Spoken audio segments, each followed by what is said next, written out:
19 না 71, আসলে 71 যুদ্ধের মুক্তিযুদ্ধের চেতনা কি ছিল এটা আমাদের জানার দরকার আছে না নাই? শুনেন, আমি একটা বিষয় চ্যালেঞ্জ করে বলে যাই, 71-এর স্বাধীনতা যুদ্ধ কখনো ইসলামের বিরুদ্ধে ছিল না। বলেন, 71-এর স্বাধীনতা যুদ্ধ কখনো ইসলামের বিরুদ্ধে ছিল? 71-এর স্বাধীনতা যুদ্ধ কখনো কোরআনের বিরুদ্ধে ছিল? আসেন, 71-এর স্বাধীনতার চেতনা কি ছিল এটা আমাদের জানার দরকার আছে না নাই? আচ্ছা বলেন, 71-এর স্বাধীনতা যুদ্ধ শুরু হয়েছে কত তারিখ? 26শে মার্চ। বলেন, 71-এর স্বাধীনতার যুদ্ধ শুরু হয়েছে কত তারিখ? 26শে মার্চ। 26শে মার্চ যখন স্বাধীনতা যুদ্ধ শুরু হয়, এর 14 দিন পর 10ই এপ্রিল বাংলাদেশে একটা অস্থায়ী সরকার হয়েছিল মেহেরপুরে, যে সরকারের নাম ছিল মুজিবনগর সরকার। ওই মুজিবনগর সরকার 10ই এপ্রিল অর্থাৎ স্বাধীনতা যুদ্ধ শুরু হওয়ার 14 দিন পর একটা স্বাধীনতার ঘোষণাপত্র পাঠ করেছিল। এই ঘোষণাপত্র পড়লে মুক্তিযুদ্ধের চেতনা কি সেটা জানা যাবে কি যাবে না? দেখেন, আমি বাংলাদেশের সংসদ বিষয়ক যে ওয়েবসাইট আছে, বাংলাদেশ সরকারের সংসদ বিষয়ক যে ওয়েবসাইট আছে, সেই ওয়েবসাইট থেকে আমি ডাউনলোড করে নিয়ে এসেছি 1971 সালের 10ই এপ্রিল তারিখে মুজিবনগর সরকারের জারিকৃত স্বাধীনতার ঘোষণাপত্র। অর্থাৎ স্বাধীনতা যুদ্ধ শুরু হয়েছে 26শে মার্চ। 26শে মার্চের মাত্র 14 দিন পর আমাদের একটা স্বাধীনতার ঘোষণাপত্র পাঠ করা হয়েছিল। সেই ঘোষণাপত্রে মুক্তিযুদ্ধের চেতনা কি লেখা হয়েছিল আসেন আমরা একটু পড়ি। মানে পাকিস্তান সরকারের প্রথম 1 পৃষ্ঠায় বলা হয়েছে যে পাকিস্তান সরকার এটা করে না, এটা করে না, এটা করে না, এটা করে নাই। আমাদের দাবি ছিল এটা তারা মানে নাই, আমরা বলেছি এটা করেন তারা মানে নাই, আমরা বলেছি এটা করেন তারা মানে নাই, আমরা বলেছি এটা করেন তারা মানে নাই, আমরা বলেছি এটা করেন তারা মানে নাই।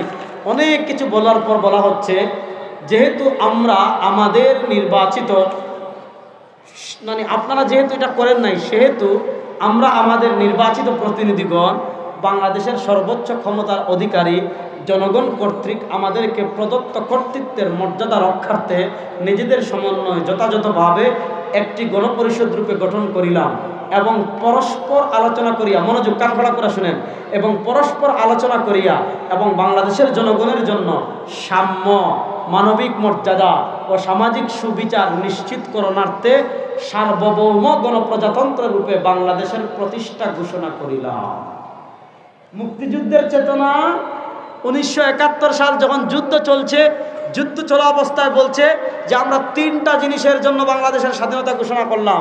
3টা জিনিসের, একটা জিনিসের নাম সাম্য। বলেন, একটা জিনিসের নাম, বলেন একটা জিনিসের নাম। এই যাদের মাথার টুপি নাই পরে কিন্তু জিজ্ঞেস করবো, তরুণ যারা ভালো করে শিখবা। একটা জিনিসের নাম সাম্য। বলেন, একটা জিনিসের নাম। আরেকটা হলো মানবিক মর্যাদা, আরেকটা হলো কি মানবিক, আর আরেকটা হলো সামাজিক সুবিচার। আরেকটা হলো কি সামাজিক। তাহলে বলেন আমাদের বাংলাদেশের মুক্তিযুদ্ধের চেতনা কয়টা? বলেন মুক্তিযুদ্ধের চেতনা কয়টা? 1 নম্বর সাম্য। বলেন 1 নম্বর, 2 নম্বর মানবিক, 3 নম্বর সামাজিক সুবিচার। 3 নম্বর সামাজিক সুবিচার, সাম্য, মানবিক মর্যাদা, সামাজিক সুবিচার। এই 3টা চেতনাকে সামনে রেখে আমাদের মুক্তিযুদ্ধ হয়েছে।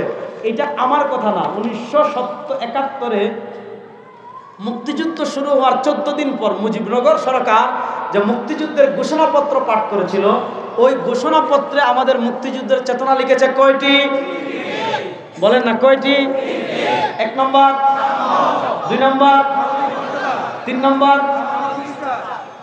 আচ্ছা, বাংলাদেশ স্বাধীন হলো কত তারিখ? 16 ডিসেম্বর। বলেন না বাংলাদেশ স্বাধীন হলো কত তারিখ? স্বাধীন হওয়ার 1 বছর পর আমাদের এই সংবিধান লেখা হয়েছে। এটা 72-এর সংবিধান আমরা বলি।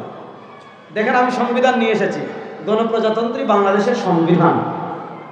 দেখুন, যখন যুদ্ধ চলে তখন মানুষকে বলেছে 3টা হলো মুক্তিযুদ্ধের চেতনা, সাম্য, মানবিক মর্যাদা, সামাজিক সুবিচার। কিন্তু যখন মুক্তিযুদ্ধ শেষ হয়েছে, মুক্তিযুদ্ধ শেষ হওয়ার পর আমাদের ডক্টর কামাল সাহেব এই সংবিধান লিখেছেন, 72-এর সংবিধান। এই সংবিধান তিনি কিন্তু বাংলাদেশে লেখেন নাই, ওদিকে কোথায় লিখেছেন মনে আছে? ভারতে। কোথায়? আসেন, যখন যুদ্ধ চলে তখন বলে স্বাধীনতার চেতনা, সাম্য, মানবিক মর্যাদা, সামাজিক সুবিচার। আর মুক্তিযুদ্ধ শেষ হওয়ার 1 বছর পর যখন আপনার সংবিধান লিখেছে 72 সালে, তখন আসেন দেখেন আপনার মুক্তিযুদ্ধের চেতনা কি লিখে।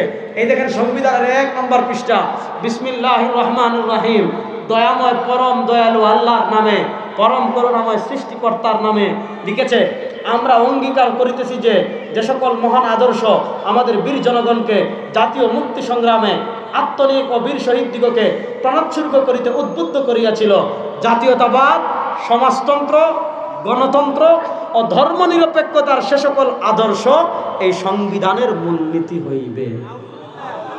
নাউজুবিল্লাহ, বাসায় গিয়ে জুড়ে বলবেন।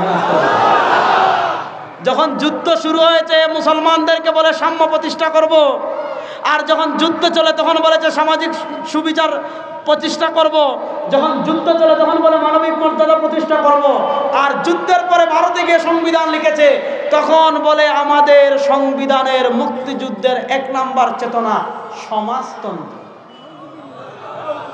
সমাজতন্ত্র কি, এটা আমাদের বোঝার দরকার আছে না নাই? সমাজতন্ত্র মানে সোশ্যালিজম। সোশ্যালিজম মানে কি?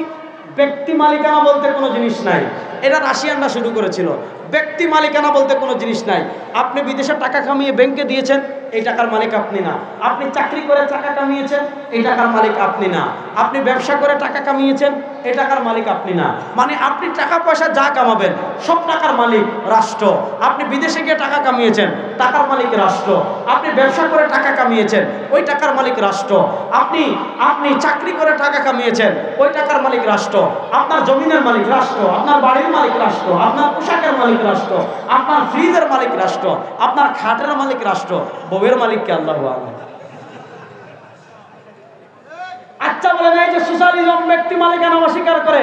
আপনার চিনি লাগবে রাষ্ট্র থেকে আনবেন, আপনার খাবার লাগবে রাষ্ট্র থেকে আনবেন, আপনার টাকা লাগবে রাষ্ট্র থেকে আনবেন। আচ্ছা বউ লাগলে কার থেকে আনবে? আচ্ছা বলে সোশ্যালিজম এটা মানুষের চিন্তা না, জানোয়ারের চিন্তা। আচ্ছা আমাদের মুক্তিযুদ্ধরা যদি জানতো যে আমরা যুদ্ধ করার পর যা কামাম এটার মালিক আমি না রাষ্ট্র, যুদ্ধ করতো? দেখেন, একটা লিখেছে সোশ্যালিজম সমাজতন্ত্র, আরেকটা লিখেছে ধর্মনিরপেক্ষ।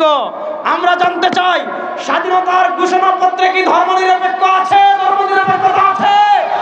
তাহলে যে ভারতের সংবিধান 72 ভারতের সংবিধানে অত্যন্ত সূক্ষ্মভাবে ইসলামকে মাইনাস করে ধর্মনিরপেক্ষতা এবং সমাজতন্ত্রবাদকে মুক্তিযুদ্ধের চেতনা বানানো হয়েছে, ওই চেতনা আমরা মানি না, মানি না, মানি না।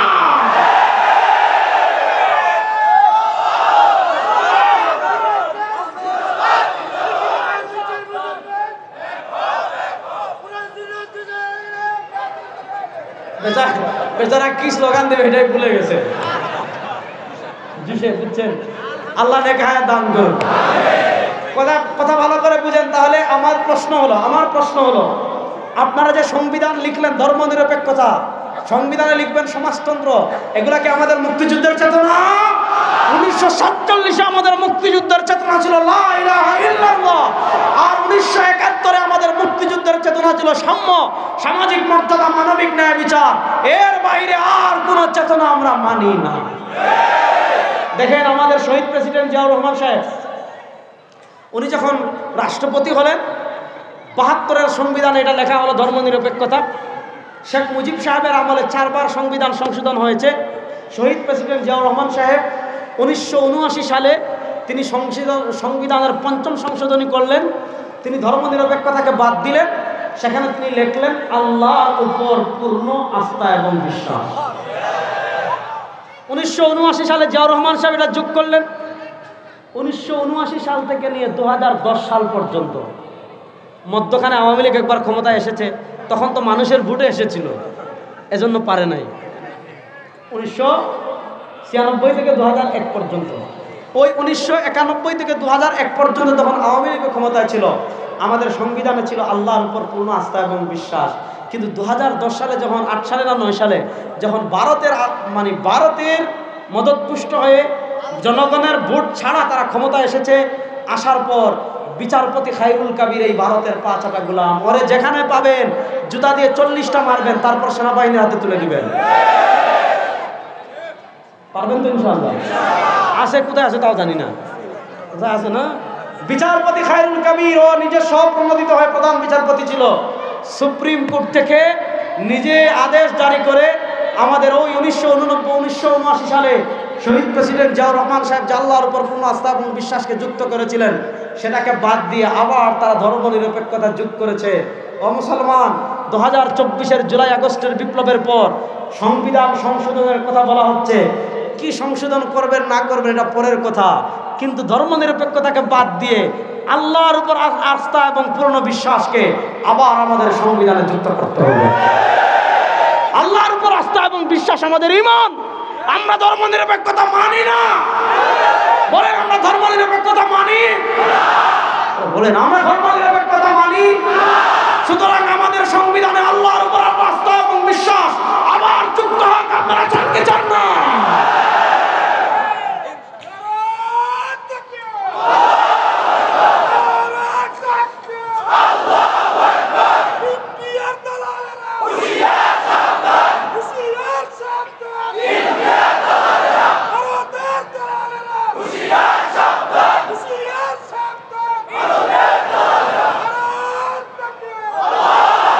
আমি শেষ করে দিচ্ছি, শেষ কথা ভালো করে শুনেন। আল্লাহ তার নবীকে কেন পাঠিয়েছেন? বিল হুদা। ওইদিকে আজকে গেলামই না। লিউযহিরাহু আলা দ্বীনি কুল্লি। বাংলাদেশে ইসলাম বিজয় হোক, কোরআন বিজয় হোক, আমরা চাই কি চাই না? এখন বাংলাদেশের পরিবর্তিত বাংলাদেশের সব আলেমরা, সব ইসলামী দল ঐক্যবদ্ধ হয়ে যদি আপনাদেরকে ডাক দেয়, 92% মুসলমান তোমরা মাঠে নামো, এবার সংসদে কোরআনের আলো জানবো। সব আলেমরা, ইসলামী রাজনীতিবিদরা যদি ঐক্যবদ্ধ হয়ে ডাক দেন, গাজীপুরের মুসলমান রেডি আছেন তো ইনশাআল্লাহ? এবার কোরআনকে সংসদে নেওয়ার জন্য, কোরআনের বিধান জারি করার জন্য, ইসলামের বাংলাদেশ গড়ার জন্য গাজীপুরের মুসলমান প্রস্তুত আছে তো ইনশাআল্লাহ?